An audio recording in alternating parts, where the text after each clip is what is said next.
Hello, everybody. Welcome to this virtual talk on how to model allyship.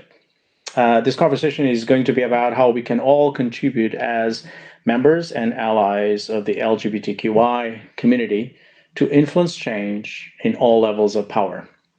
My name is Pedro Pina. I am the VP and head of EMEA YouTube organization, and I'm delighted to be here and bring a very special guest to have this conversation with me today.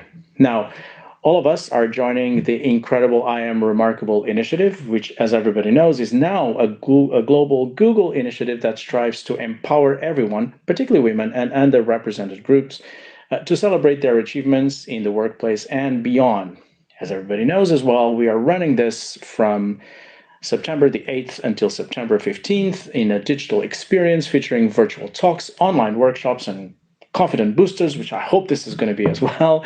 And it's aimed to celebrate the power of diversity, equity, inclusion, and allyship, which is what we're going to talk about today, while empowering everyone to celebrate their achievements as usual. Now, I'm more than thrilled to welcome Maria Sjödin today. Maria, welcome. So good to have you here with us today. Thank you so much. We'll talk about our joint life, mine and Maria. We come a long way, and so for me, it's like having her in my living room today. So thank you once again, my dear friend, to be here and having this conversation with us. But let me tell you who Maria is, because this is really what matters. Maria Sjödin is acting executive director of Outright Action International, one of the oldest global organizations working for the human rights of lesbian, gay, bisexual, transgender, intersex, and queer people, LGBTIQ. Maria is originally from Sweden, where she headed the LGBTQ organization RFSL and has over 20 years of experience advocating for equality in the LGBTQ space. At Outright, she is now responsible for development, communications, and regularly provides expert opinion to governments, the United Nations agencies, philanthropic institutions, and corporations. I've met Maria few years ago when I was asked to serve on the board of Outright International, which I'm very humbled and honored to do. And I have a huge admiration for this wonderful human being. Maria, welcome again. I'm going to start with a really good question for you. What do you think makes you remarkable? Thank you so much, Pedro. I'm delighted to be here. I think I'm remarkable because I have spent over 20 years as an activist for LGBTIQ people and our rights. And as of this week, I am the acting executive director of the largest global LGBTIQ human rights organization, Outright Action International, continuing to fight for our communities globally. Yeah, I think you're remarkable too. Thank you for what you're doing for our community. And once again, it's wonderful to have you here. So why don't we start there? Why don't you tell us your journey and your story, and how did you end up where you are today? So I think for me, and I'm sure I'm not the only one here, but I became an activist when I was coming out as a lesbian in my late 20s. And really, it was a very selfish motivation initially. I just wanted to make new friends. And I thought joining an organization and gradually becoming an activist was a good way to do that. But I was really drawn into activism and really haven't left since. I worked full time within our movement since 2005.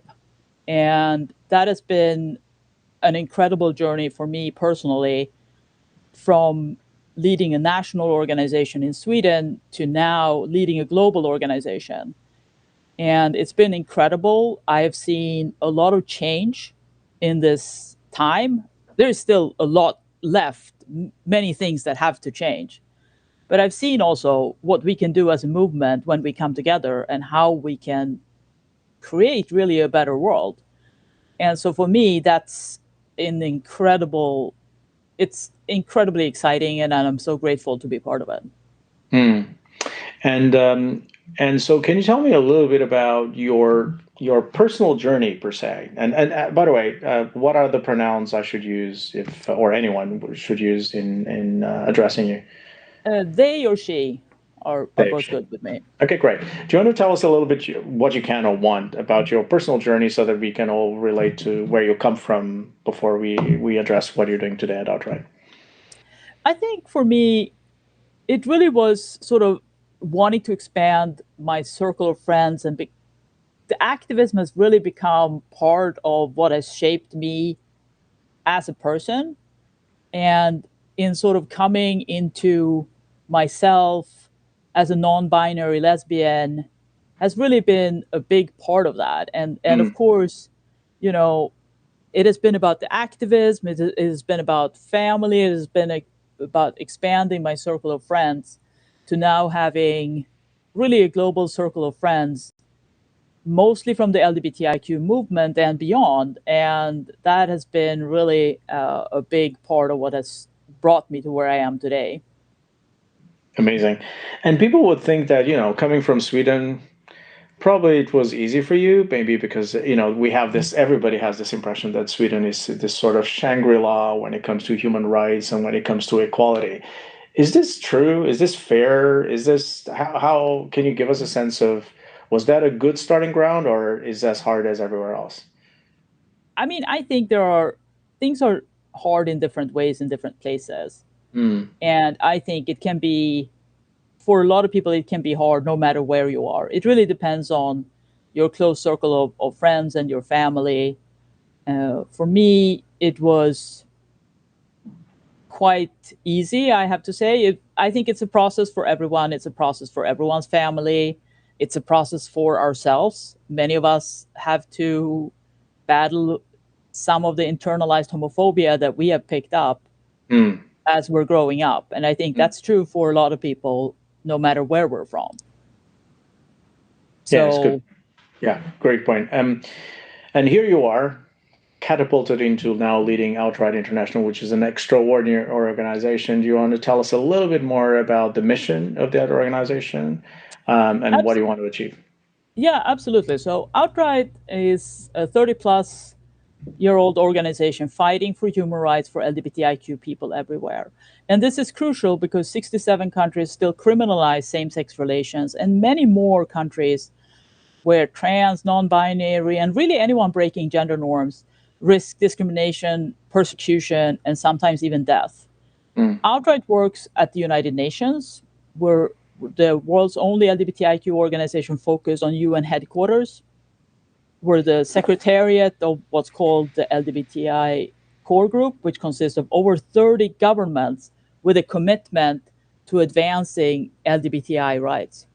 We have staff in 8 countries around the world and partners, of organizations in many more. And we work through advocacy, trying to change the world. Really, that's advocacy is a word for that. We do a lot of research and data collection, and that's the evidence that we use to convince governments that things have to change. And we believe that nothing changes if there isn't a movement that keeps pushing for it. So we resource, provide grants, for example, to a global movement. And including with google.org, I have to say, we're supporting over 100 organizations around the world as they support their own communities facing hardship as a result of the COVID pandemic, the lockdowns, loss of livelihood, and sometimes even being scapegoated for the whole pandemic. So those are some of the ways that we work, and some of the ways that we partner. the work you do is so incredible, it's so impactful, and I'm so proud of the work that Google is doing with Outright International. Truly, truly proud. So, congratulations for continuing to do that big push that is so important for our community. But you mentioned something really important there, and this is how I'd like to pivot now to the main theme of our conversation, which is allyship.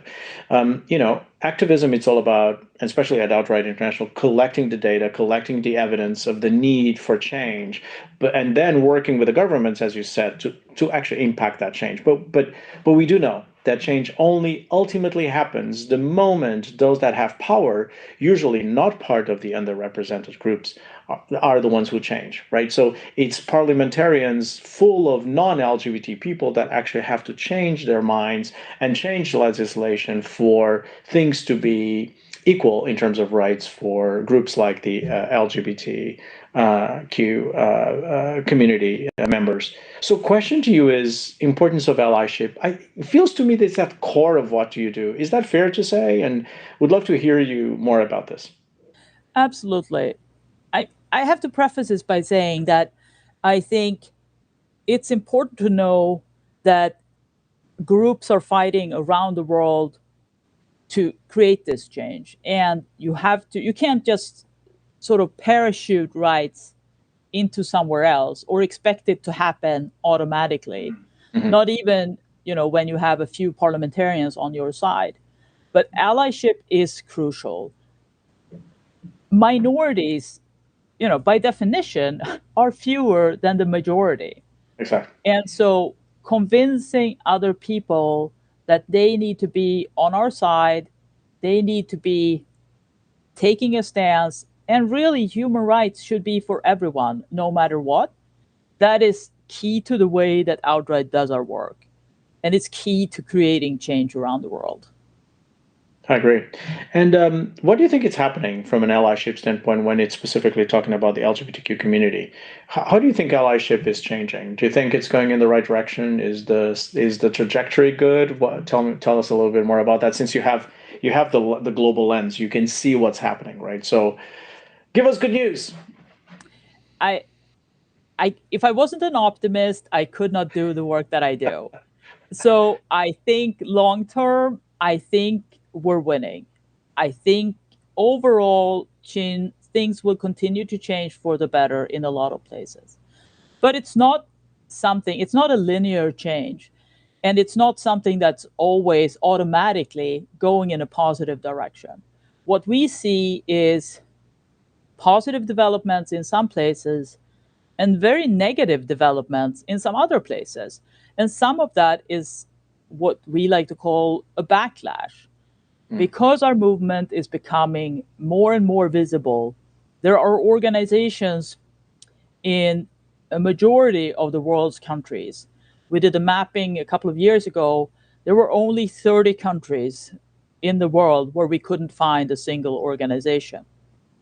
So when organizations and when the movement is becoming more visible, those who are against our rights, they also mobilize and they start pushing back harder, or they create laws that say any kind of information, positive or even neutral information, can be considered propaganda, and they crack down on it. I think of it as, when I said the 67 countries still criminalize same-sex relations, most of those laws are from the 1800s. They're a colonial legacy that were put in place by colonial power. And they really aim to sort of regulate sexual relations.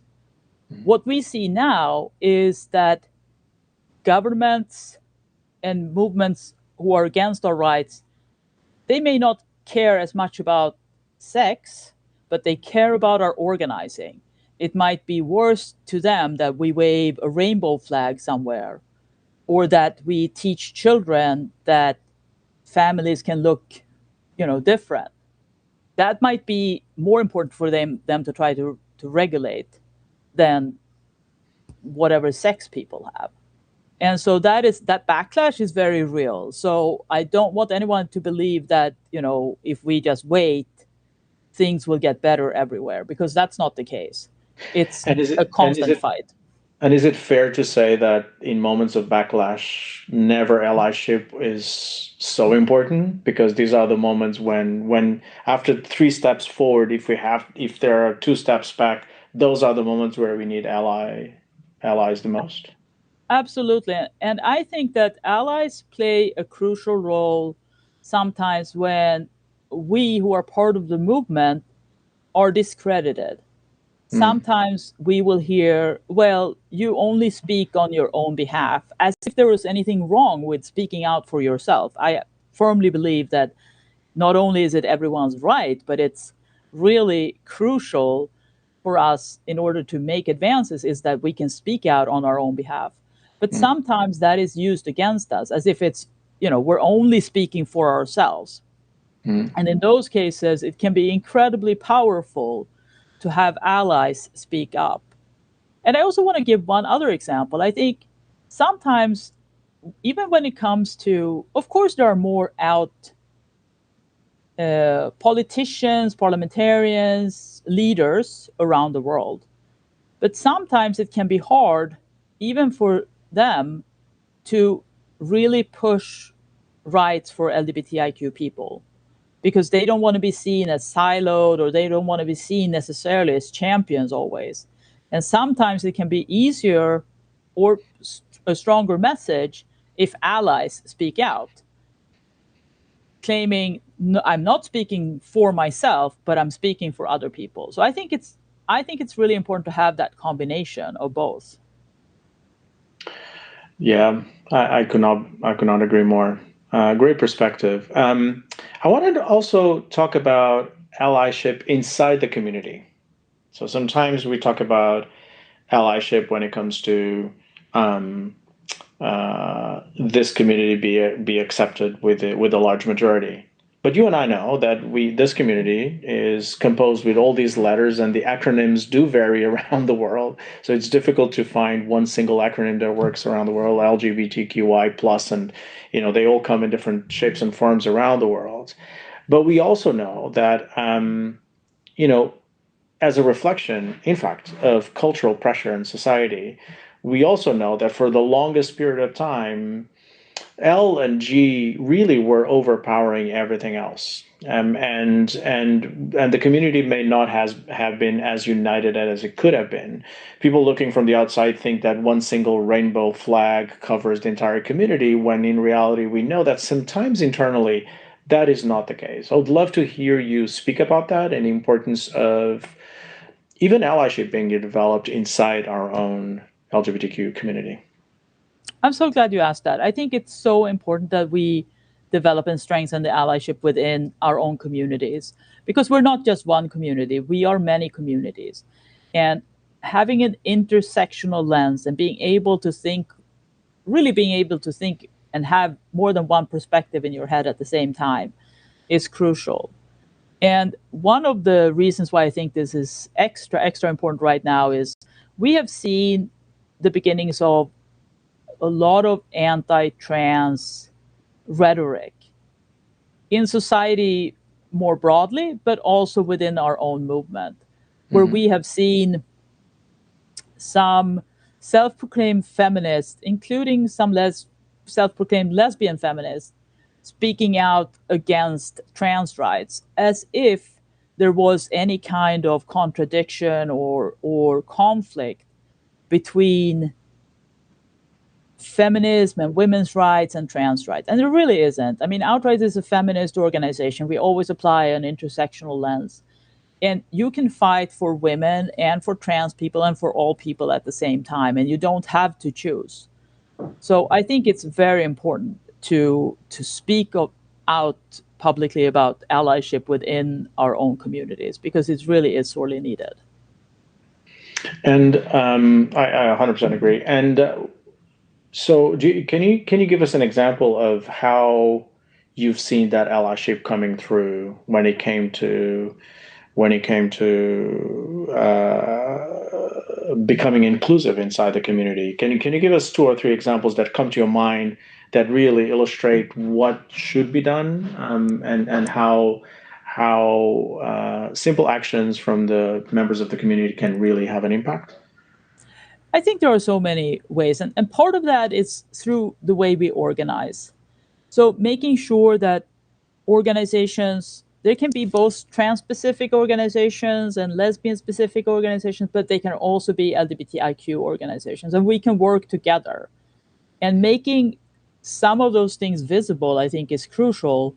Mm. So bring in trans women to speak about trans feminism in the same space as you have other people talking about other aspects of feminism, for example. I think that's just one example. I think if you go back a few decades, I have a lot of friends from the gay community who will say how crucial it was when lesbians stood up in the midst of Mm. the HIV/AIDS crisis Mm. and said, you know, we need we need governments to step up.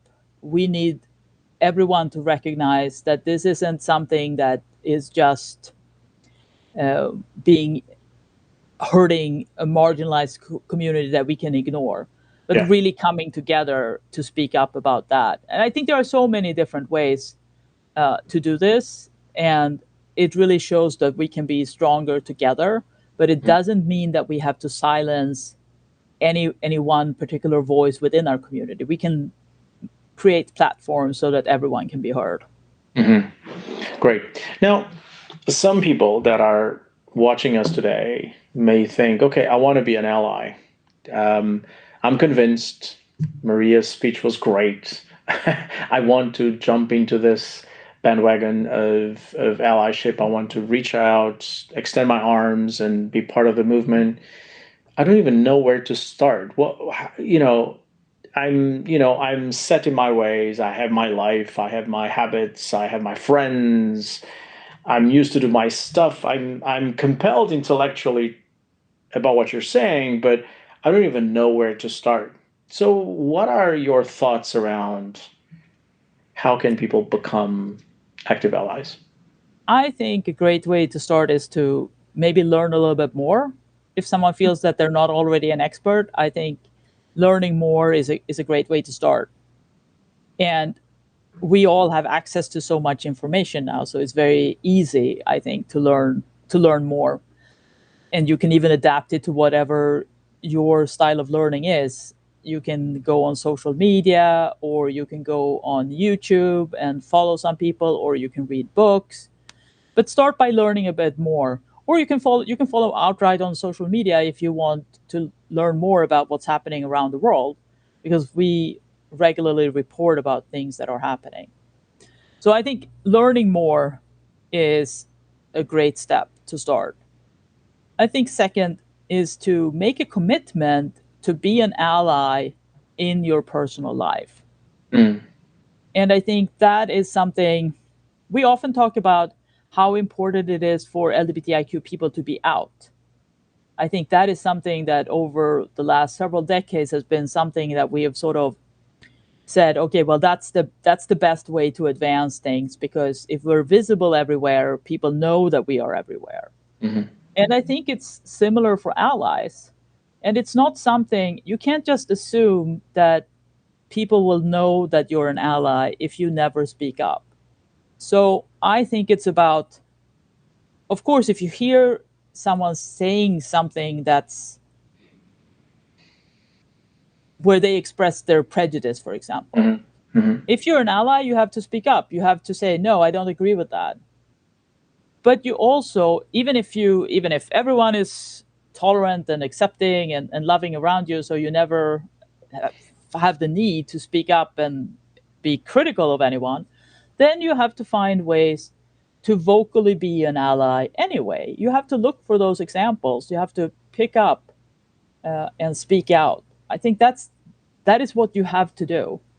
And I think that if you are, for example, working in a company that has an employee resource group, or there are ways that you can engage through your company, for example, then I think that's a great way to do it too.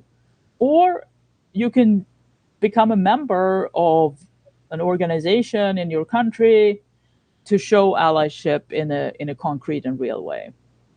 Hmm. So, is it fair to say that allyship is a form of activism? Is it fair to say that, an activism in the sense that if you want to be an ally, things won't come to you.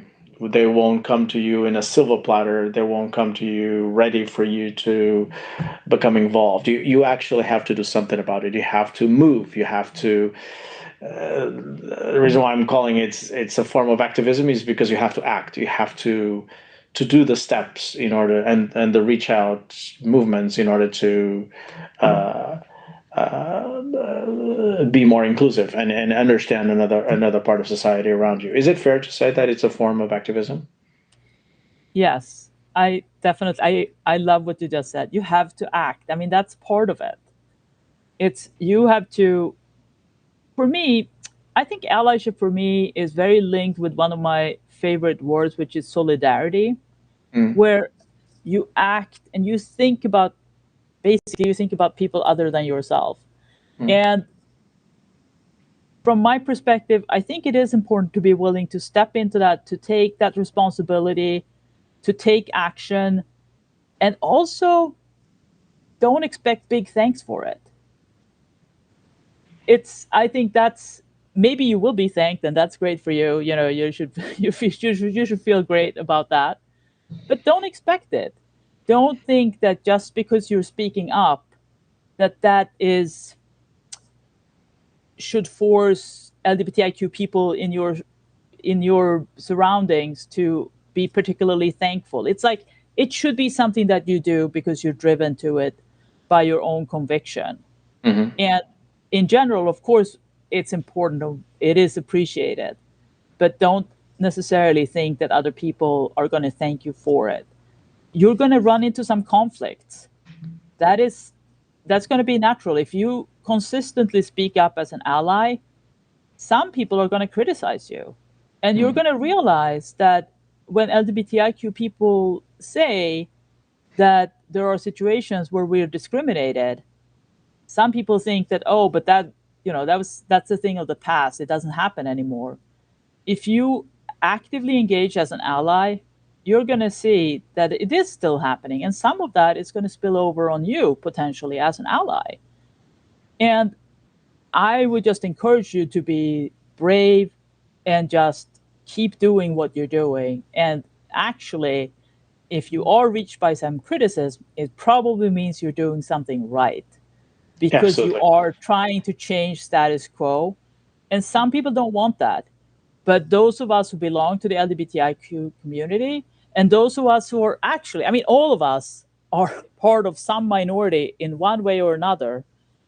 And so being an ally across the board is incredibly important. And many of us, we will appreciate it.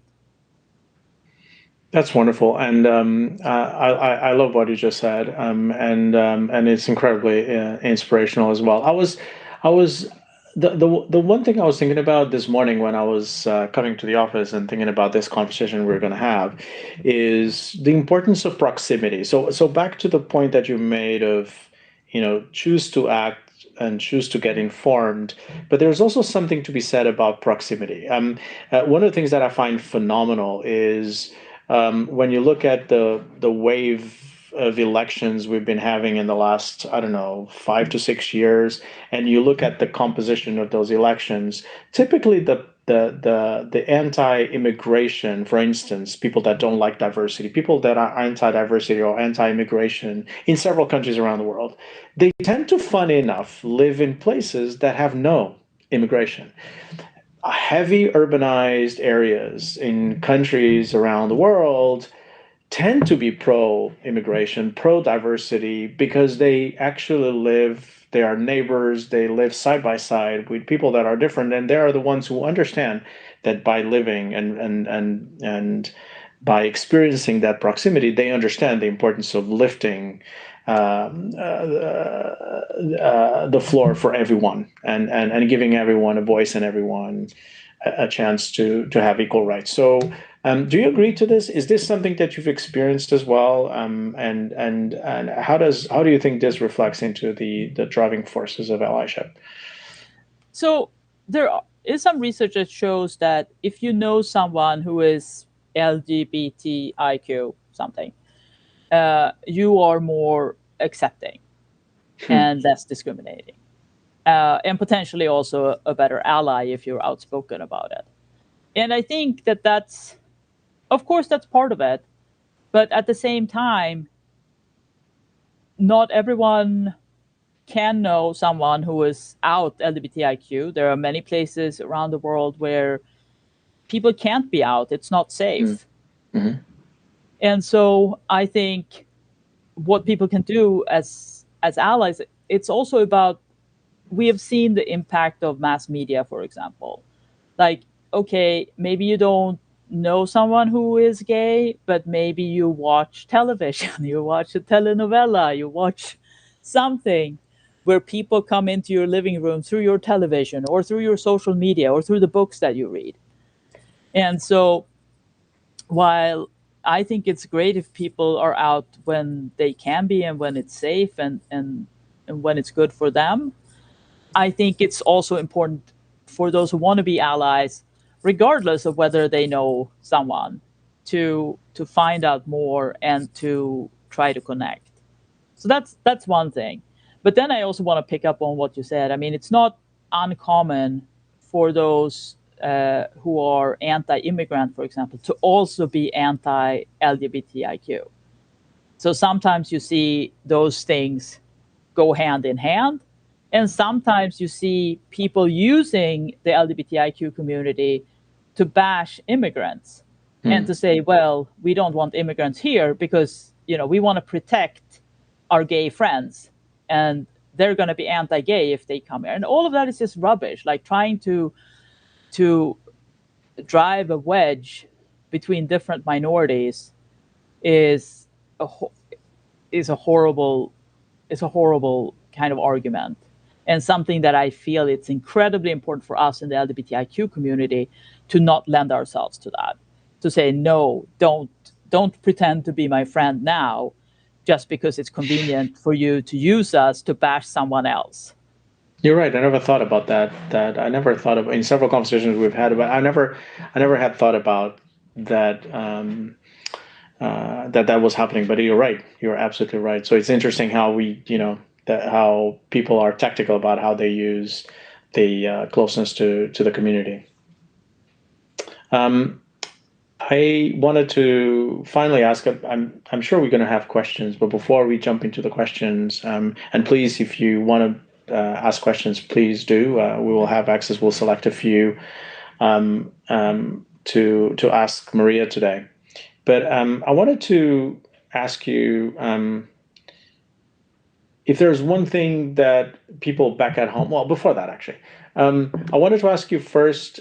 What was the latest? If you're happy to share, what's the latest outreach that you have done to become a better ally of another community? Someone that was outside of your circle of affections and close to you, and can you give us an example of what that feels like and looks like, and to serve us as an inspiring example for all of us?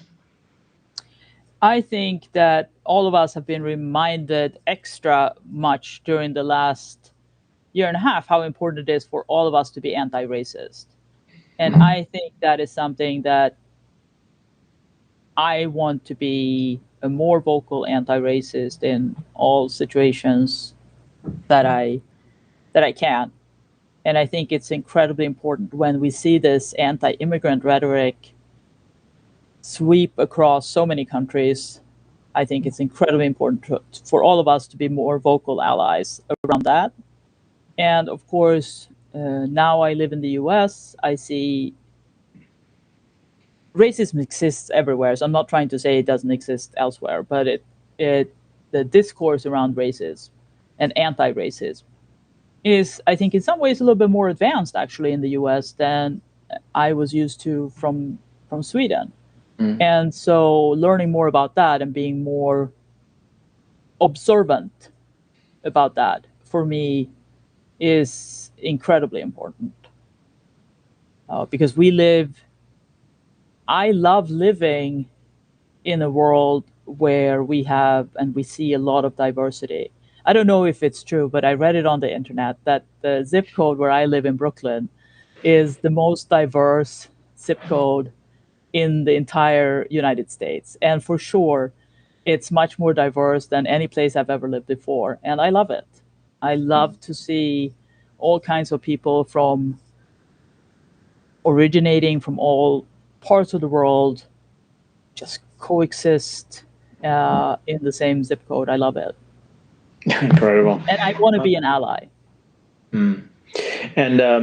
And specifically for our community and for those who are listening to us and want to start tomorrow to be an ally, specifically for the LGBTQ community, we get it. We should follow you on social media. We should follow Outright International. We should get information.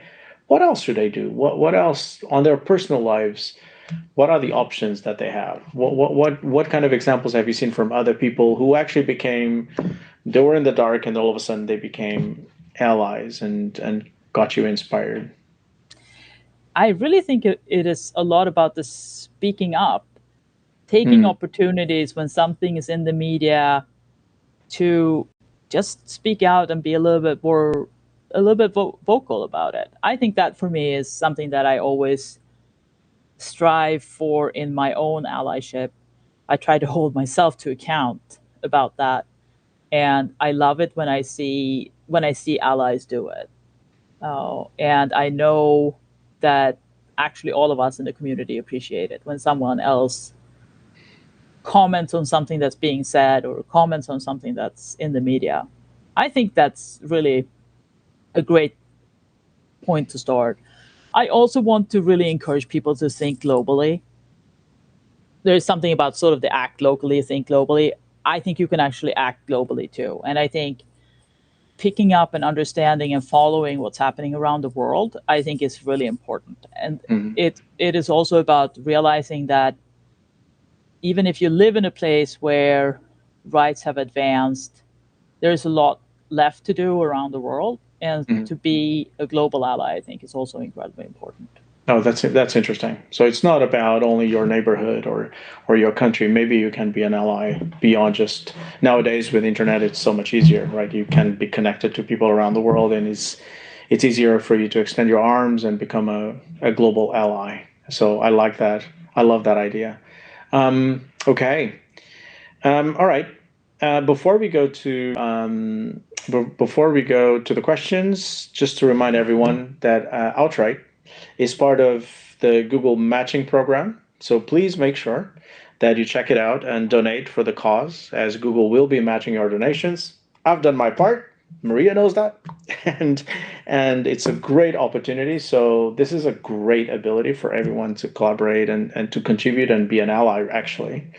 And don't forget to self-educate. This is one of the things that we learned from Maria today. Self-educate. Look it up online. We work at Google. There's stuff that it's in our fingertips. We should be able to collect enough information to learn what's happening around the world and to be better allies. And there's some great resources out there. And we will also, at some point, communicate with everyone, and we'll provide some advice, some resources, some books that people can start reading if they want to, and get more, becoming a lot more active in this space. All right. With that, Maria, are you ready for the questions from the public? Okay, very good. Absolutely. So I'm going to read the first one. It's from Hugo van der Merwe. I hope I'm reading that correctly. Hugo, I'm so sorry if I didn't. Um, in event organization, we find accessibility efforts often run into conflicting needs. Do you have tips for prioritization and communication strategy when there's a conflict between a majority need and a member of an underrepresented group who wishes to participate in the event? What a great question.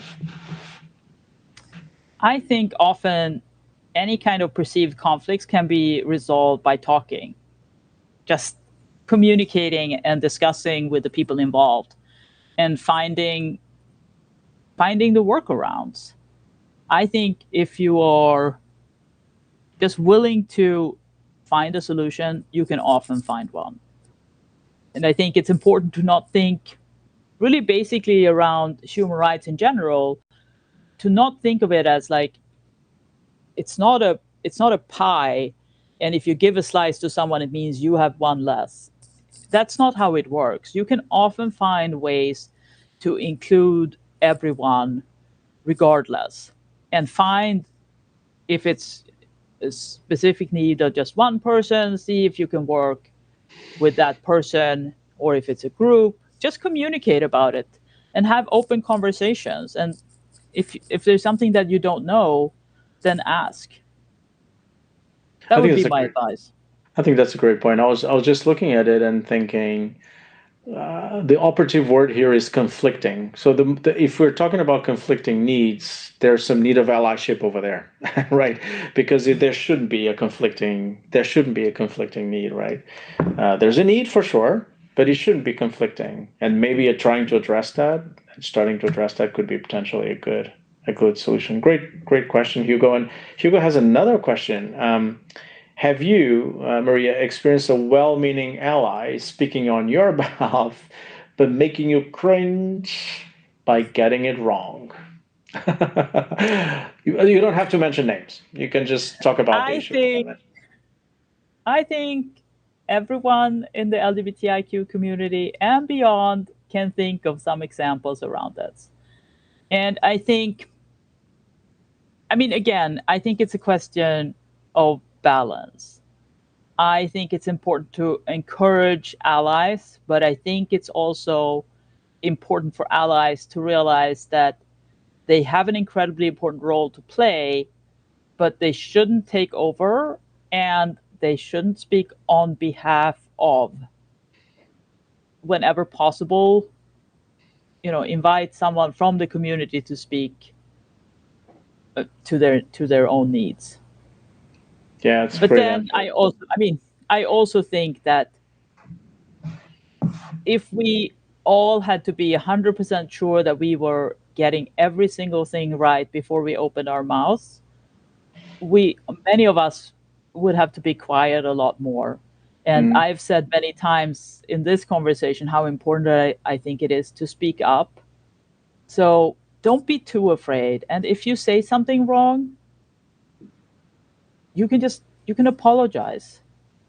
It's no big deal. Like, don't be so afraid of doing something wrong that you choose to do nothing.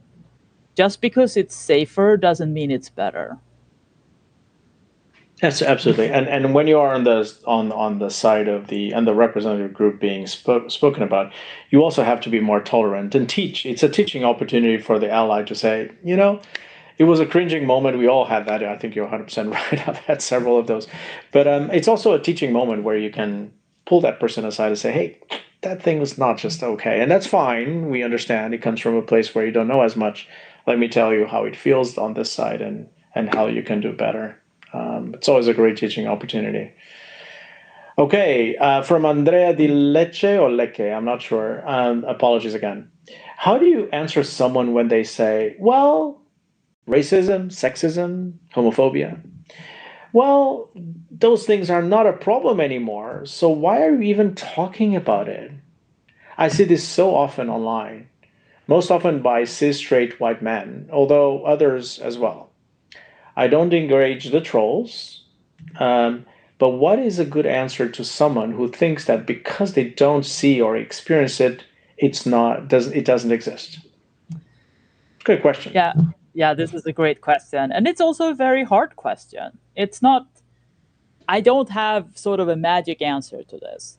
But some of the approaches that I take, one of the reasons, this is part of the reason why Outright does so much data collection, because we can point to data and research to help make some of these cases. Of course, we also use anecdotes and we have people tell their own stories in their own words, but sometimes it can also be really helpful to have more aggregated data to speak to and use that as part of it.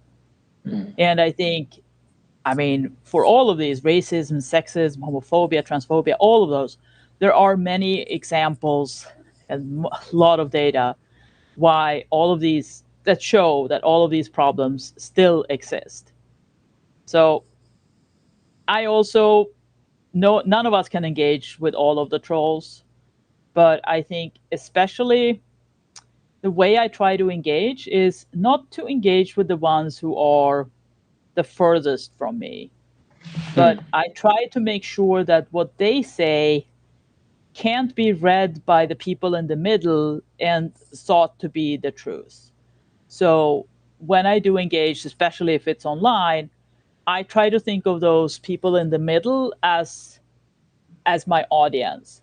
And so I try to be very measured in my response, but I think of them. I don't try to convince the ones who are, 100% sure that racism and homophobia is a thing of the past. But I think of the ones that I don't want them to convince, and I try to direct my efforts to them. That's a great technique.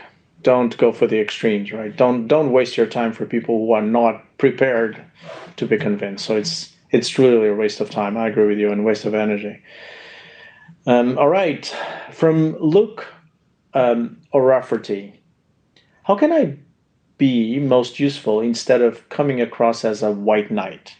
I think it's often a concern to know when to intervene and when it is condescending so people don't step in. It's a great question. Yeah, and I love the self-reflection that's in that white knight uh, term. I think it is incredibly important, and I think this is a balance. Like, is there someone else who can speak up? Maybe you can, if you're in a position, can you invite them to speak up? Or if you can say, I think it's dangerous if everyone chooses to be quiet. And that is why I think it's important for people to speak up. But I think it's important to speak up with awareness. And like I said, don't try to speak on behalf of other people. See if there is someone that you can invite to a platform that you have access to so that they can speak on their own behalf. Yeah, I agree. There's a lot of self-reflection over there and self-awareness. If you don't feel you're being a white knight, you're not being a white knight. And I think Maria's point is very valid. Silence is incredibly dangerous. We have a history of what silence does to our community. So in doubt, speak. And if you speak wrongly and you came across as a white knight, apologize, as Maria said before.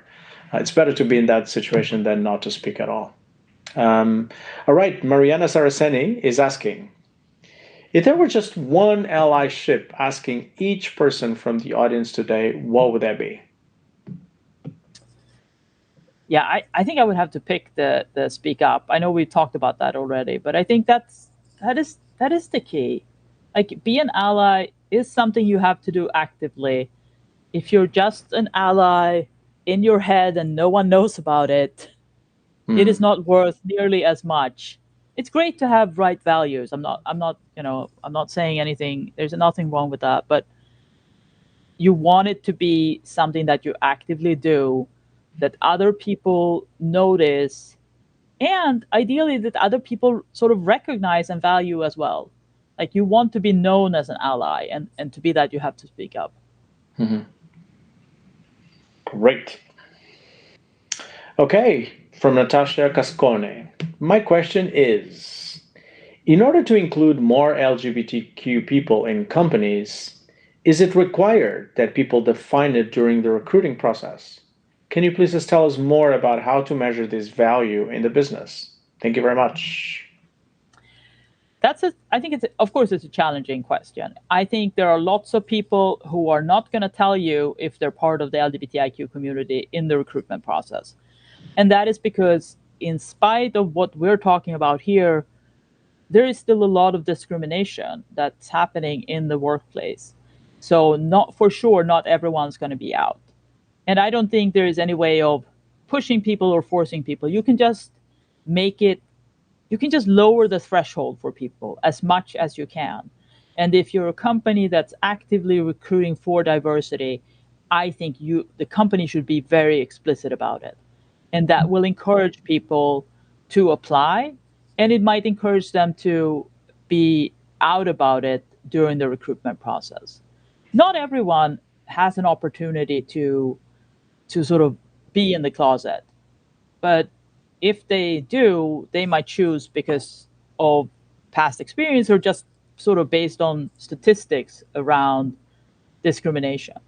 But invite it, make it as easy as possible for people to be out. I think that's crucial. And I mean, talk about, if you have employee resource groups or business resource groups, I mean, talk about that as part of the recruitment process so that people see it and it's visible, and they understand that as a company, you really value diversity. That's great. And I would also add my perspective, which is, what Maria is doing, although for Outright International, she does not have, I mean, it's not as relevant, but I frequently ask our recruiting managers to do at Google all the time is wear a flag behind it. Even if it's on the back, it doesn't have to be as prominent as it is right now for Maria.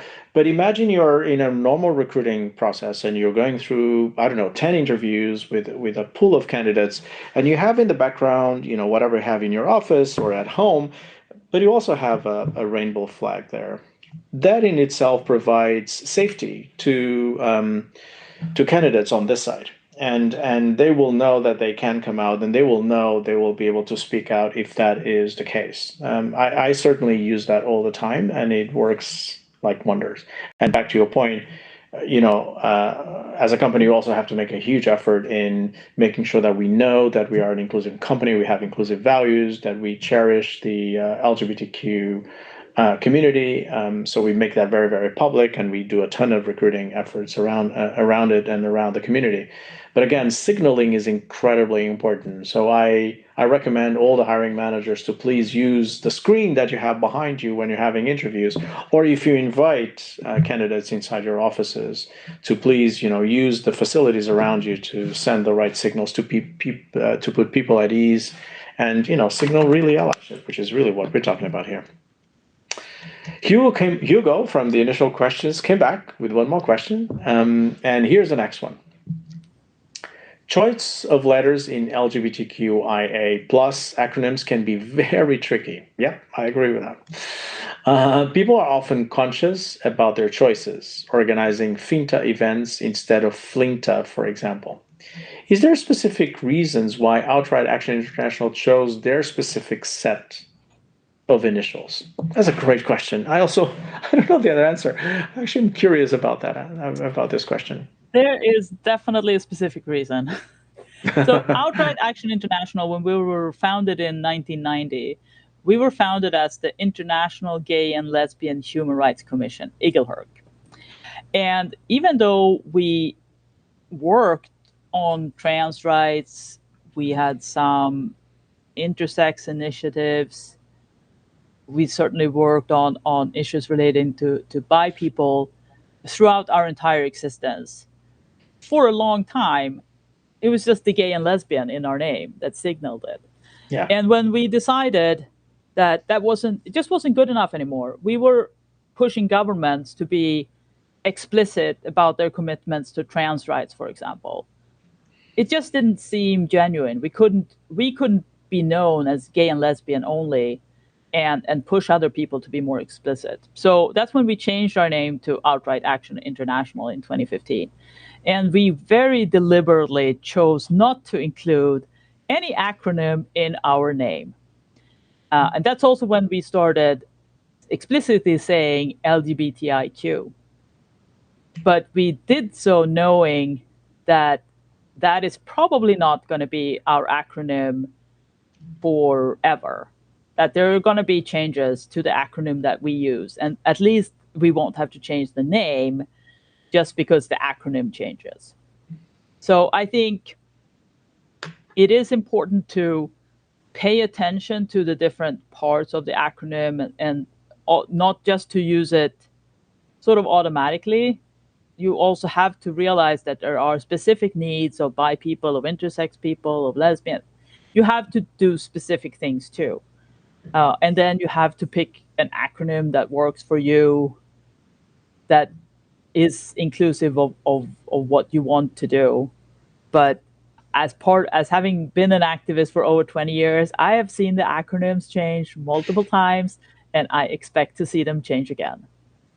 That's great. And my personal experience is a lot of people saying, "Oh, it's so complicated. I don't know how to say it." I said, "That's okay, because this area is complicated. There's a lot of shades. People come in a spectrum. So if you don't get the acronym right, spend a bit of time getting it right for you, and then just spell it out. And if you make a mistake, it's not a big deal. But I think making it a positive, because sometimes it doesn't roll easily, right? LGBTQI plus. I mean, it's just sometimes it's really hard to say, but that's a good thing convert it into a positive and say, yeah, I mean, the spectrum is large and is growing and expect it to change, as you correctly say, and embrace it. I think it's a great, making it a positive is a great thing.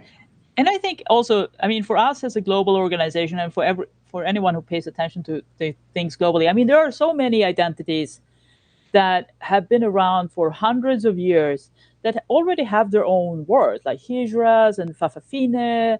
And I mean, there's so many in different parts of the world. There are so many indigenous words that I never think of LGBTIQ as sort of something set. I think of it much more like an umbrella, and that lots of people fit in under it, and then people can choose whatever own words they want for their own identities. I mean, That's right. I when I came out as a lesbian, I didn't come out as a non-binary person at the same time, because honestly, I had never heard of non-binary people. It took me like learning about what existed in order for me to be able to identify as non-binary. So I think that's the case also. Like, don't think of it as something static that won't change. Think of it as something that's evolving. And what a wonderful way to probably wrap up our conversation, which is to say, look, this LGBTQIA plus acronym is evolving. Embrace that, and that is a sign of allyship, isn't it? The fact that you have to embrace new communities, get away with others, readjust. This is about being as embracing as possible, not feel frustrated about not knowing how to use the right acronym, but actually embracing the change that comes with it. So I think it's a great way of ending our conversation, Maria. I'm going to say it because maybe you don't want to say it, but I will say it. Guys, everyone at home, remember, Outright is part of the Google Matching Program. So you sure please check out and donate to Outright International, and Google will match your donation and will help this amazing cause. I want to thank everyone for joining today. Of course, Maria, my dear, thank you so much for coming today. It was a privilege and an honor to hear from you. The work that you do for all our community, but quite frankly, for humankind, is incredibly important. It is touching lives everywhere around the planet. And it was an honor to have you at our second Global I Am Remarkable Week. This is the second time we're running this, the second year. So thank you for joining us. Thank you for giving so much food for thought, so many ideas, so many questions that are still in our heads. And thank you for finding the time to be with us, answering our questions, and clearly laying out the case for allyship. You are an example to all of us. It was a privilege to be with everyone. Thank you. And keep thinking and keep asking questions, and find your voice and find the answer to the question why you are remarkable. Thank you so much.